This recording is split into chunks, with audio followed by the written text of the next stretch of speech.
Keep on teaching.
Welcome to WellSprings.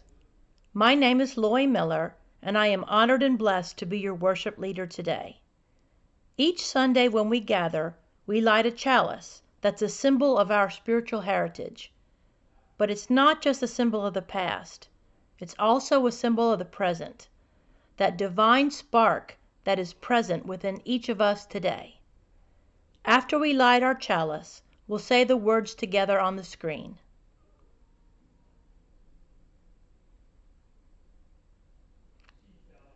And together we say, we light our chalice to celebrate the path lit before us, the warmth of kindness that shines from within us, and the radiance of wisdom that is shared between us and never goes out. Welcome to WellSprings online service. Here at WellSprings, our mission is to be a community charged full with the charge of the soul. And what's charging me full these days is the days are getting longer and they're getting warmer. In the middle of winter, I always look at all those trees, those bare trees, and I think, there's no way they'll all get their leaves. There's too many of them. And then spring comes, and one by one, tree by tree, they all get their leaves. So spring is coming. And summer is coming, and maybe it'll be a little bit more like the springs and summers we're used to. So hang in there. The days are getting longer, and they're getting warmer. And before you know it, we're going to be back in Bell Hall celebrating together on a Sunday. It's going to happen, and that charges me full. So even though our community is gathering virtually right now, there are a lot of ways to stay connected with WellSprings throughout the week. You'll see them listed there on your screen. The first is our website, wellspringsuu.org, and that's a good place to find phone numbers and emails of our ministers and staff.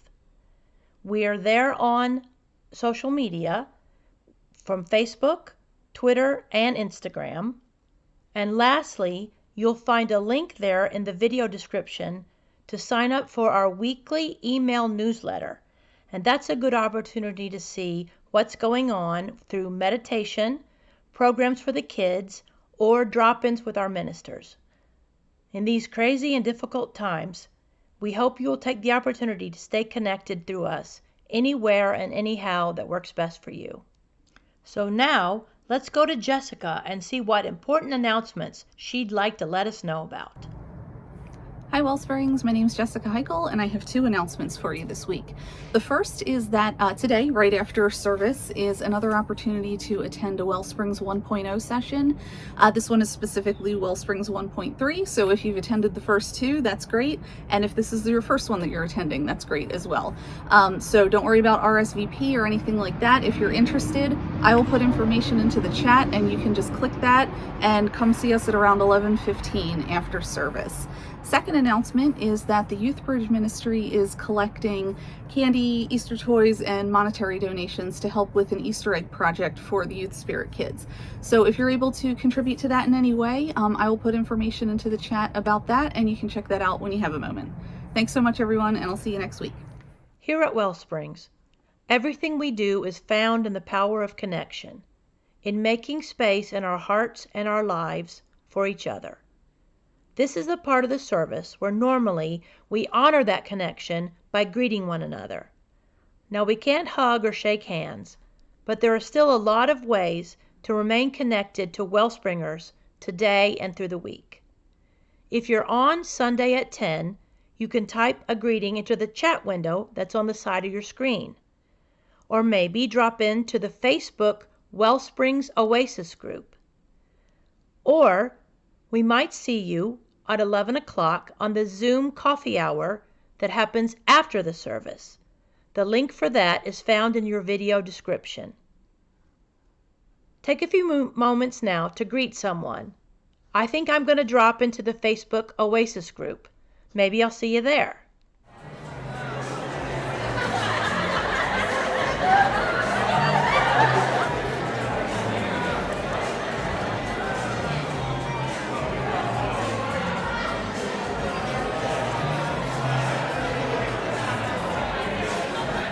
I invite you now into our time of generosity, which is a time to reflect upon and express the gratitude we feel for the role WellSprings plays in our lives and in the wider world.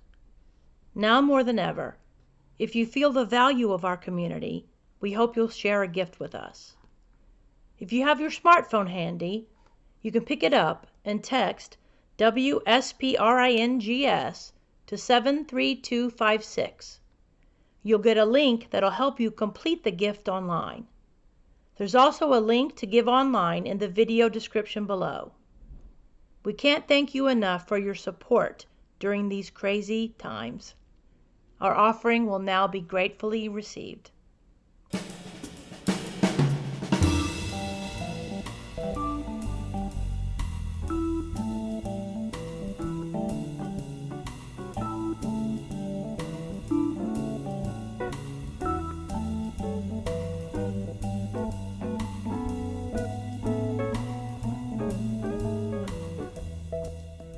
Just as we've taken the time to share the energy of the connection among us and generosity beyond us, let's take a minute to devote some time to the deep and soulful energy that's inside us.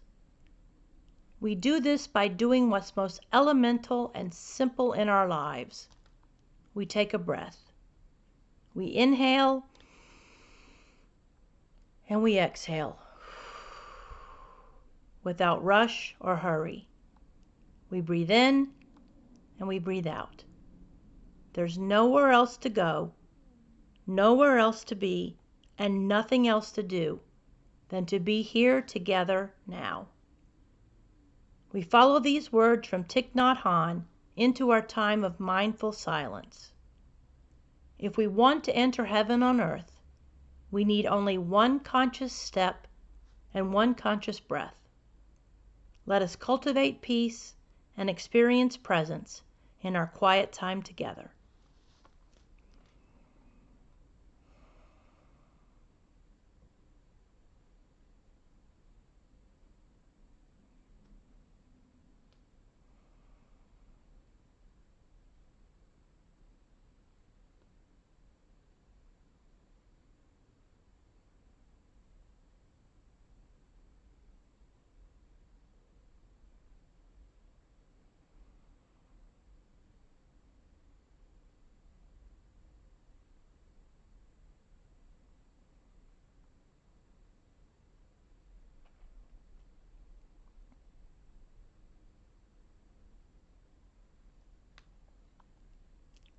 wherever it is that we are, whatever it is that we are doing, however it is that we are feeling.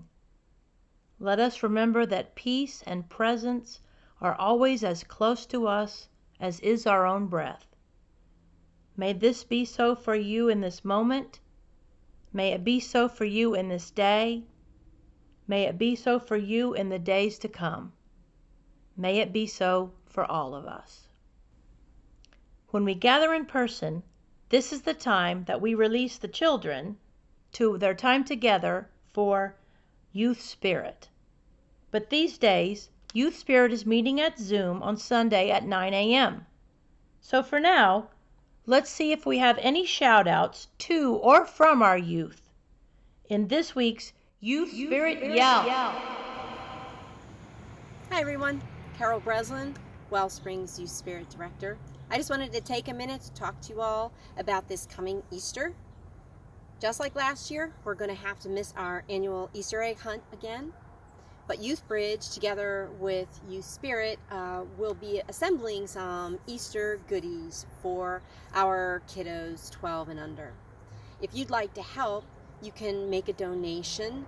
There are 4 drop-off locations in 3 towns, Phoenixville, Coatesville, and Downingtown. You can find the addresses on Realm. You can also find a link to make a financial donation if that's what you prefer. Later in the month, we'll be putting the goodies together and delivering them just before Easter. Kids, if you are seeing this message, close your ears. Anyhow, if you can help, that'd be great. Enjoy the spring, and thank you for anything you can do and for hearing this message. Bye.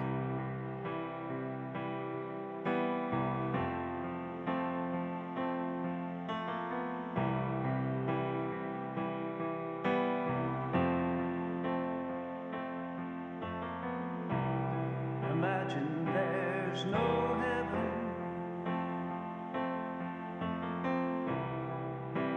It's easy if you try.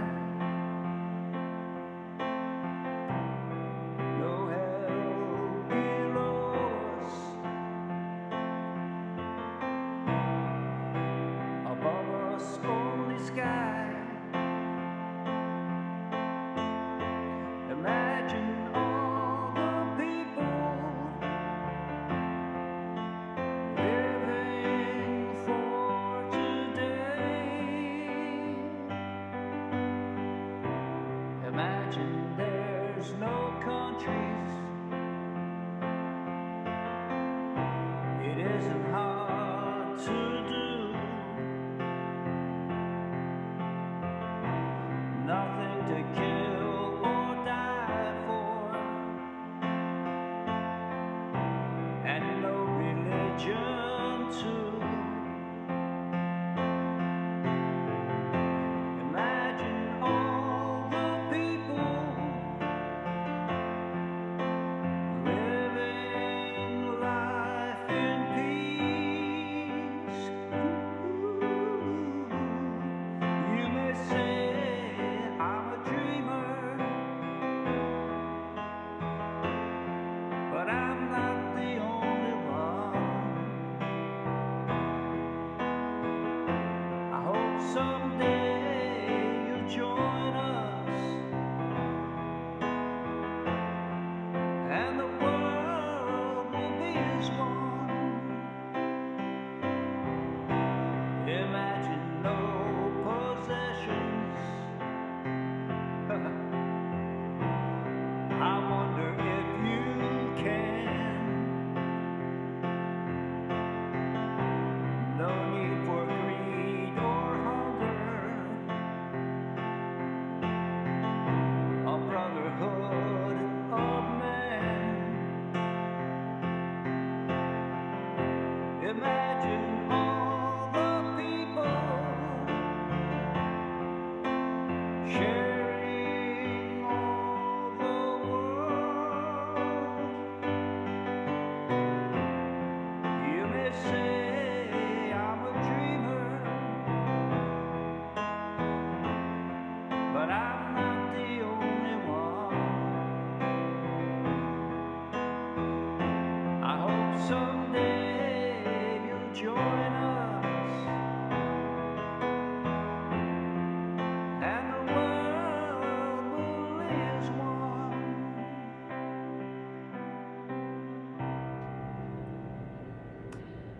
A retired colleague of mine shared a story with a few of us ministers late last year. You see, her daughter, her adult daughter, is a healthcare worker who worked at a nursing home. And in early December, that nursing home had a COVID outbreak.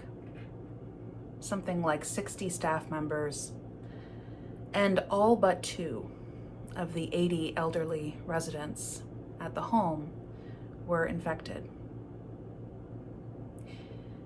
My colleague's daughter realized the risk that she was taking going into work every day, a risk that she was willing to take and needed to take because they were so understaffed. But she decided that she didn't want to put her family at risk as well. Her husband and her 2 young children. She did not want to come home to them after work every day in those conditions. So she did something that many people have had to do this year. She looked around through her network of friends and family, and she found a temporary space, a room to live in, for what ended up being 3 weeks, until the outbreak had passed and was fully contained. It had only been a few days into those 3 weeks when she made her first visit back home, just to leave some items on the front porch after a grocery run where she'd picked up some things for her husband and her 2 children. But while she was there, her 7-year-old came to the window, and he scrunched up his face and began crying. He banged and he smacked his little hands onto the glass, and he wailed to his mother, crying and pleading and begging, "Mama, come inside. Mama, I just want a hug." I'm not a mother myself, but this story guts me anyway. And I think it's because I identify with both that small child and with his mom. I know what it feels like to long for something that we miss. And I know what it's like to have to make a hard choice to protect the people we love. We've all learned something about occupying both of those positions this year.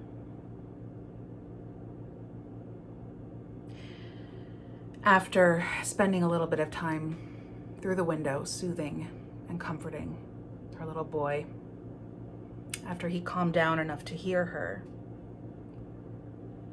she said, "Okay, now baby, I want you to listen carefully to me, okay? Listen. Notice how this feels, all right? Notice how this feels. Notice how it feels in your body. Notice all of these emotions. Remember them. Remember this moment, what you're thinking about right now. Remember all of it and feel all of it. Because I'm gonna be back home, baby, not today, but soon. And at first, it's gonna be so wonderful.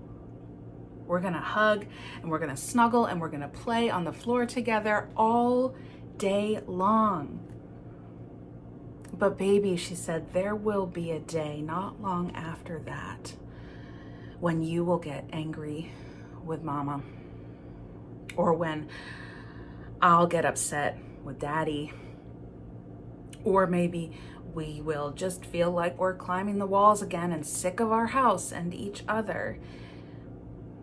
And baby, when that day comes, we will need to remember this moment. We will need to remember this feeling. So please, right now, can you do this for me? Can you just feel it? Can you do that?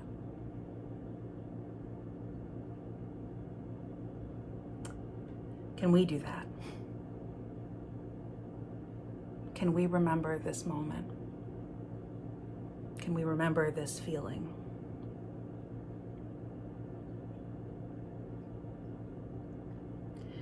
This week, we have all lived 1 year of our lives in a global pandemic.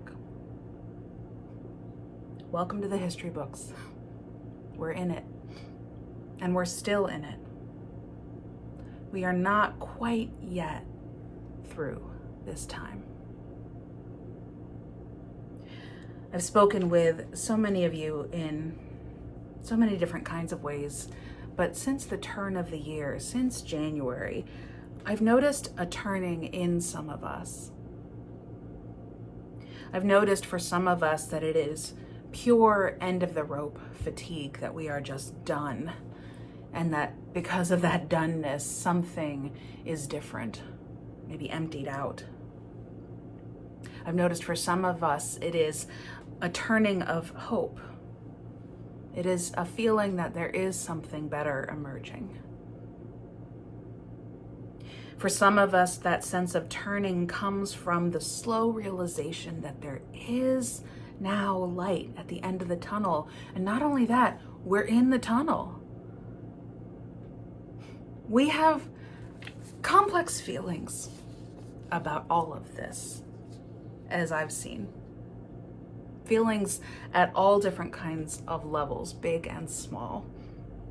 I am laughing every time I see someone express that sentiment of not being totally sure they're ready to go back. I saw one woman online this week in a tweet realizing what a return to normal might mean, and she was saying, wait, we used to wear high heels like the whole day? Why did we do that? Are we gonna have to do that again? We have questions about what normal might mean. And something has broken open in this time for so many of us. Maybe for you, it is a tremendous sense of gratitude for your health, for your loved ones. I know I feel some of that, for our jobs, for all of the things that have helped us get through this past year. Maybe you feel some anger, still some bitterness over all that we have lost, especially the losses that feel needless. I have some of that too. Maybe you carry a deep pain when you remember and look at all of the ways that we have failed each other this year. I have some of that. And just to add one more to that soupy mix, many of us now feel a tremendous relief. A relief of physical safety for maybe the first time in many, many months, with a dose or two of the vaccine in our own bodies. We've seen so much laid bare this year. As Reverend Ken said last week, the root meaning of that word in our message series title this spring, Apocalypse. Our message series, The New Normal, or How Not to Waste an Apocalypse. The root word and the meaning behind that word apocalypse is uncovering. We think of it as pure destruction, but it is closer in the translation to an unveiling and an opening. In our world, in our local communities, and in our private lives, the coverings of comfort that we thought would always be there, the privileges we did not even realize we had, were pulled away this year. That's huge. And that's why our message series this spring is going to invite us to ask a provocative question. How do we not waste this moment, this uncovering? because the great American return to normal is on its way. And when it gets here, we will need to remember this feeling. We will need to remember these moments. Can we do that?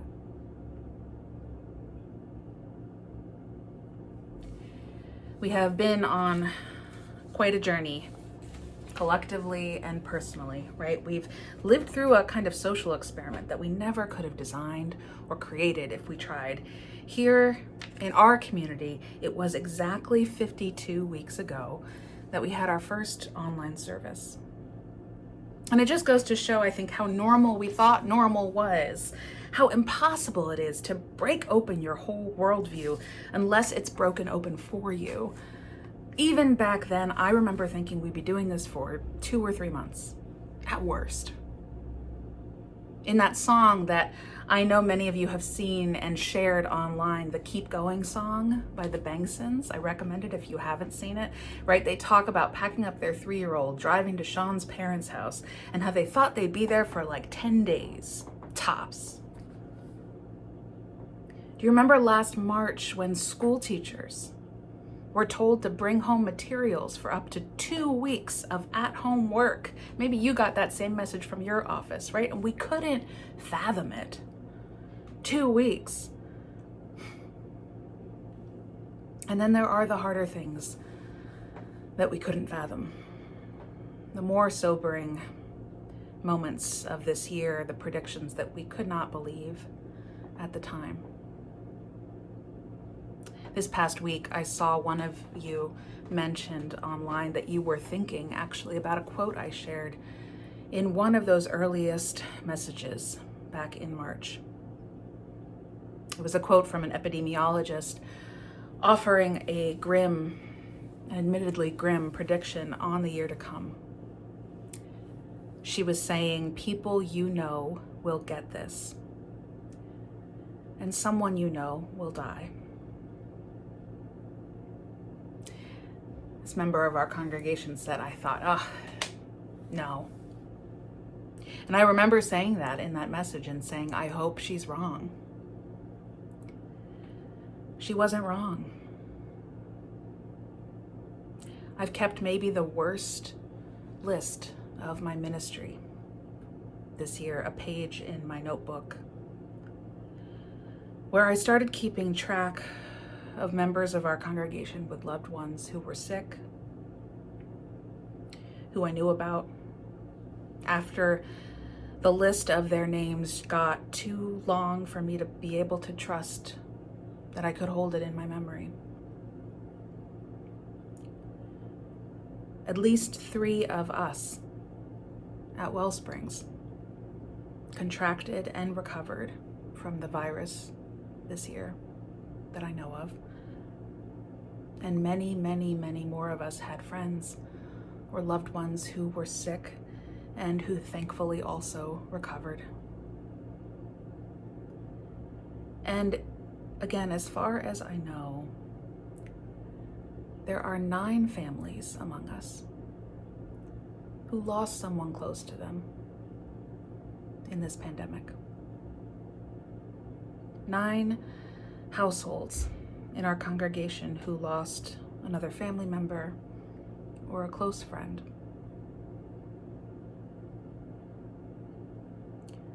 It has now been 1 year since this started.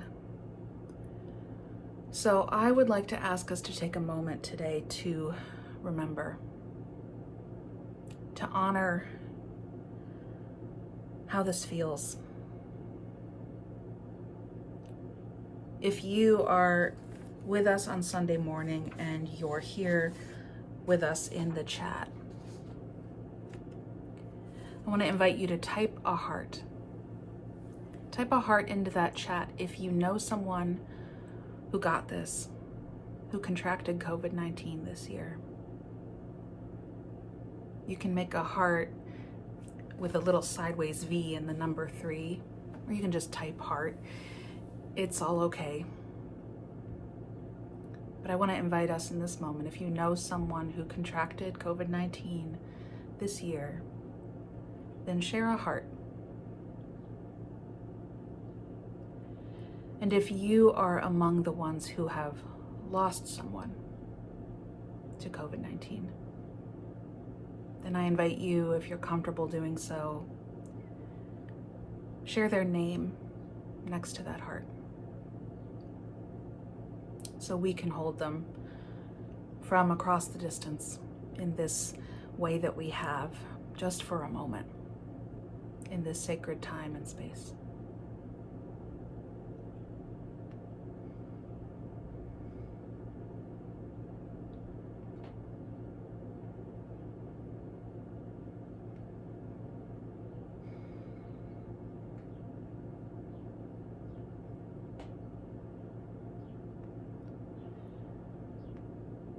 We honor their memory. We hold it together with you. And may all of us find comfort, whether in our grief or our relief, trusting that the loved ones we did lose this year will not be forgotten among us.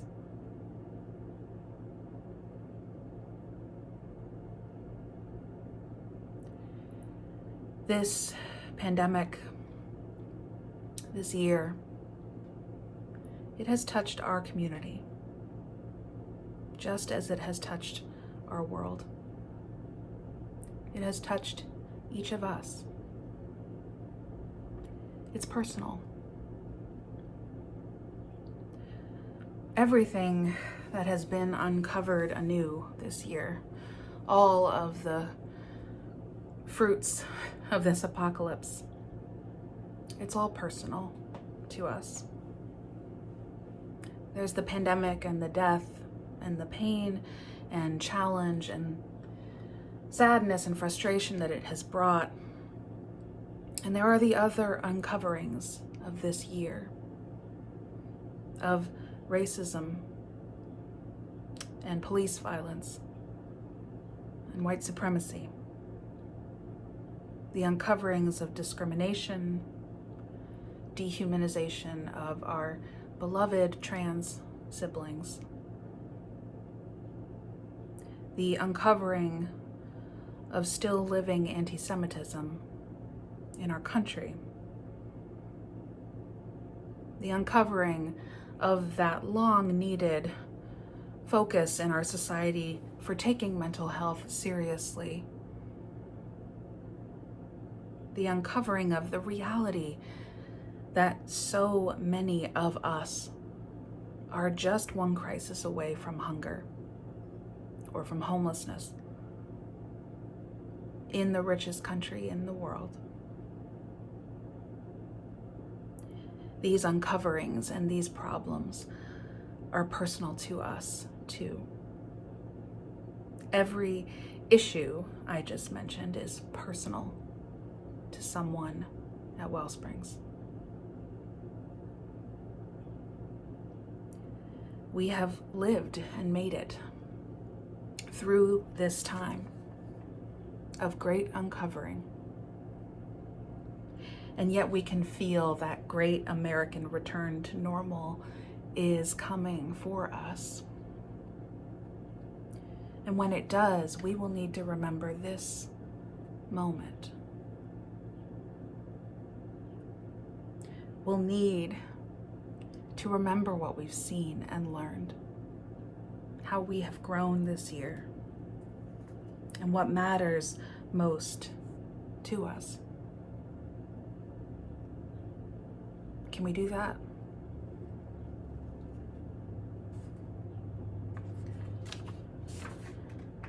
I've borrowed that phrase that I've used twice now, the Great American Return to Normal, from an article I read last April. Feels like a long time ago. Now, I don't use the words prophet or prophetic lightly when I talk about something I've read or heard. But I will tell you that in the tradition of the Torah or the Christian Old Testament, where much prophecy is found, there are some common features of the people who are labeled as prophets.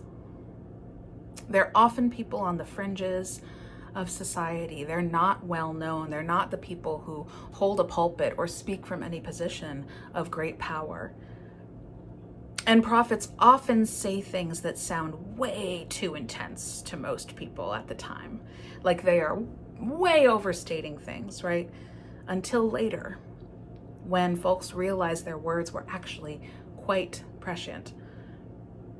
That is how I felt reading this article last April, published on April 10th, not even a month into the pandemic, from a man named Giulio Vincent Gambudo, an Italian-American writer and director, not an epidemiologist, not a public health researcher, certainly not a household name.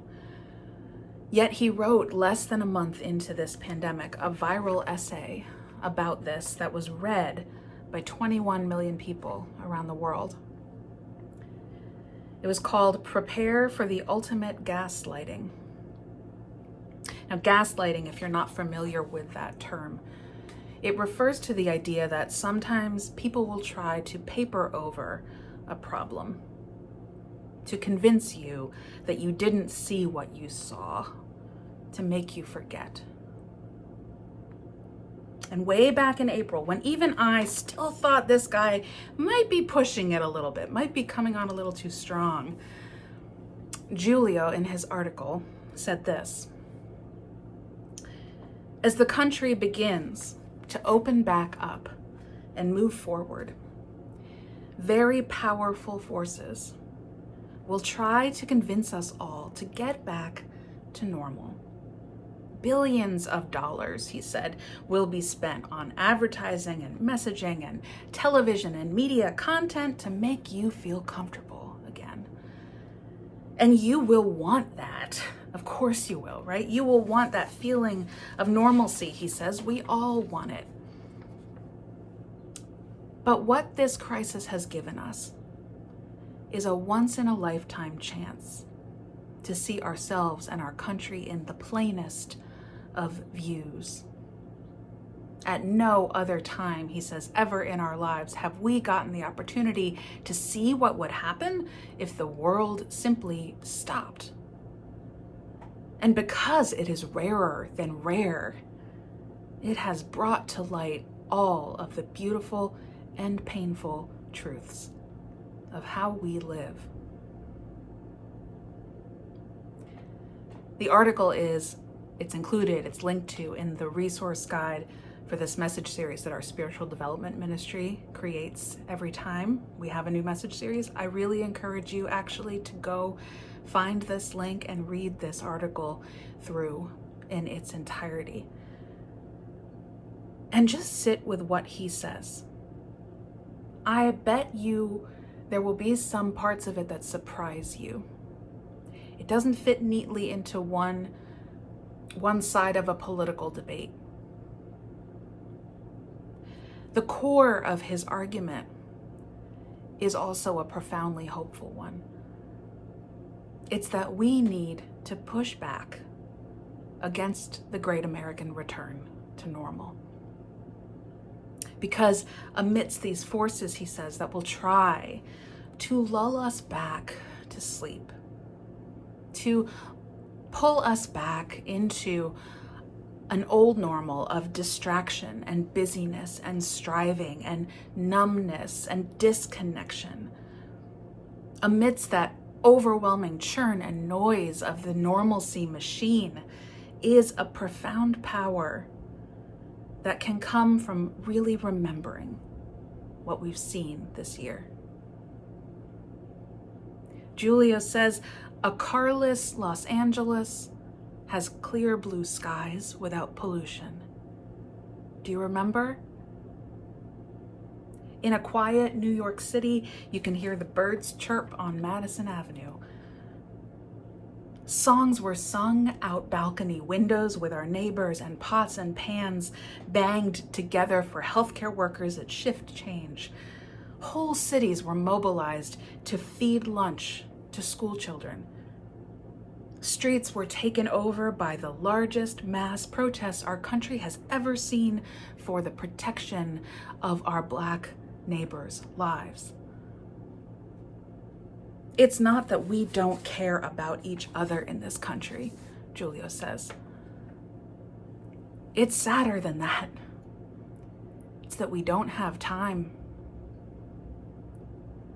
It's that we forget because we're all out hustling to make our own lives work. We have goals to meet and meetings to attend and mortgages to pay, and the phone is ringing and the laptop is pinging.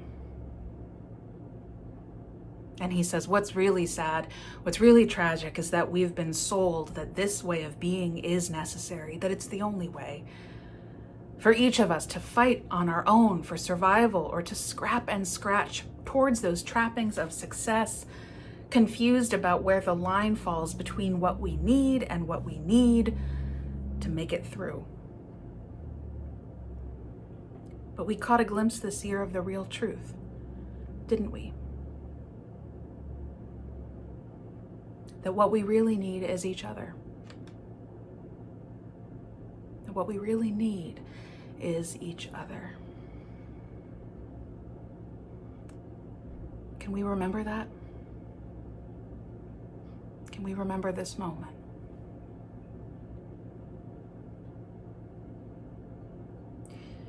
And before you start arguing with me in your head, before you start thinking about, well, yeah, sure, that's what I think, but how am I going to convince my old-fashioned neighbor, my racist uncle, my colleagues, and my coworkers who don't see it the same way? Before that, can we just feel it? Can we just feel it in our bodies? Can we remember how it feels? Because maybe right now, our job is to just feel it so that we can let it sink in and let what we have learned this year become a part of us. Maybe that's what helps us respond differently the next time. I think about that mother and her son. I don't think she was saying that we'll never see another temper tantrum in this house, or that we won't get upset or sick of each other. I think she was saying that what makes the difference in how we will respond in those moments is how well we remember this feeling. This feeling of banging and smacking our tiny fists on the glass, just to be touched, just to be with each other.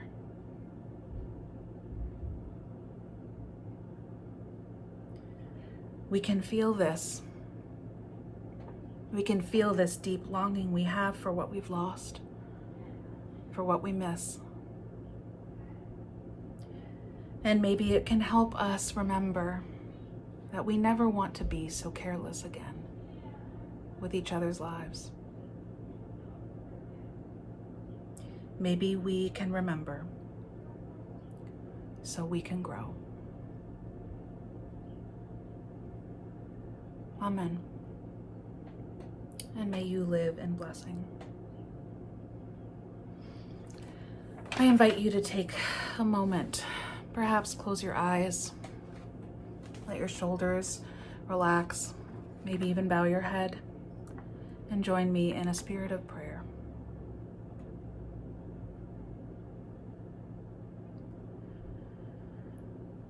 God of this year, God of this year when so many of us felt abandoned. God of this year when we have been frustrated and sad and scared.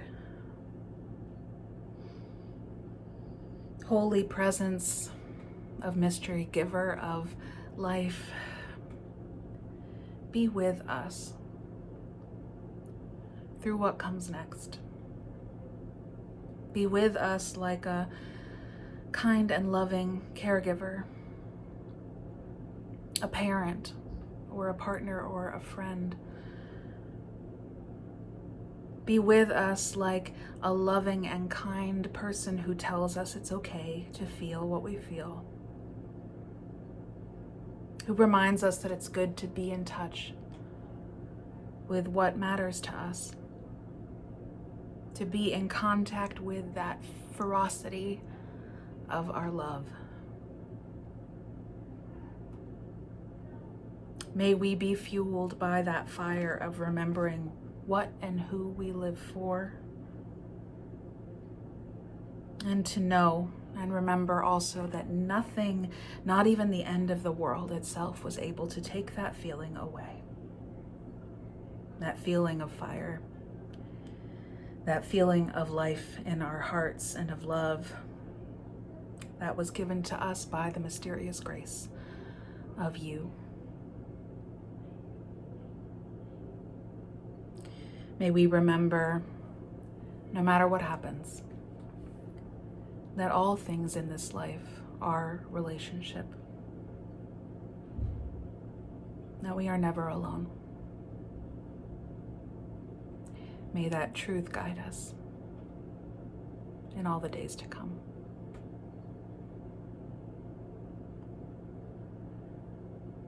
And for these prayers I have spoken, and the prayers that everyone gathered with us this morning is holding silently on their hearts, we say, Amen.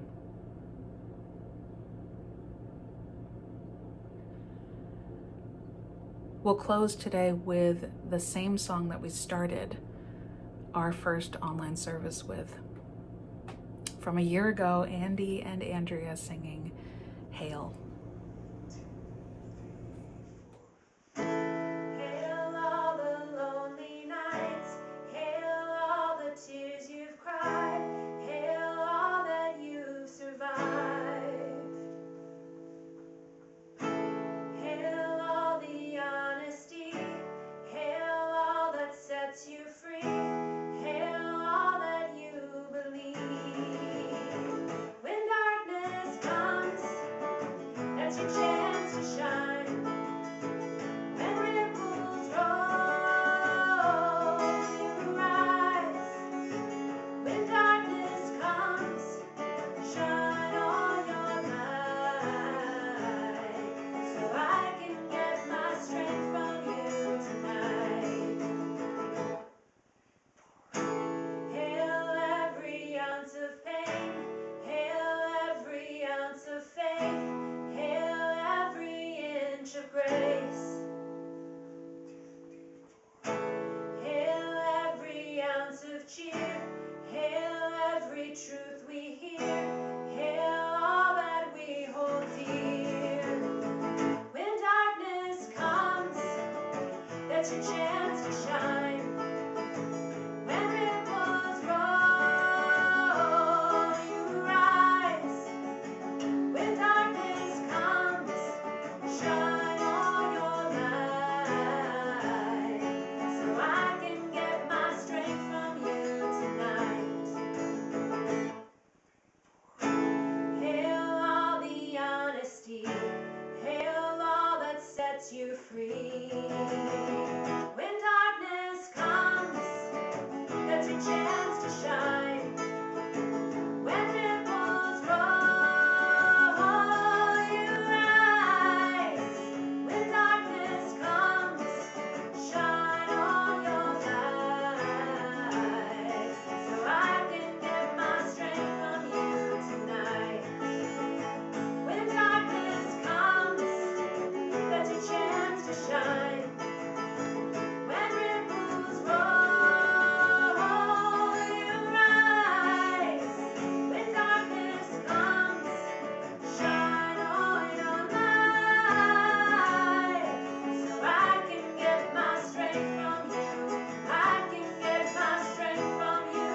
I can get my strength from you tonight. Can you stop it? The light of our chalice may go out, but the source that sparked it stays within and between all of us.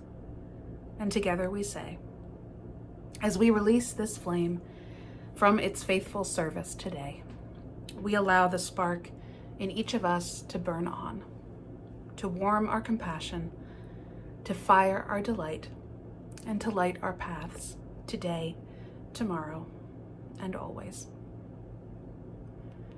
Friends, I'll see some of you online at our Zoom coffee hour at 11 o'clock. Until then, I pray that you will be well and you will be safe and you will feel the turning of this new year. Take care.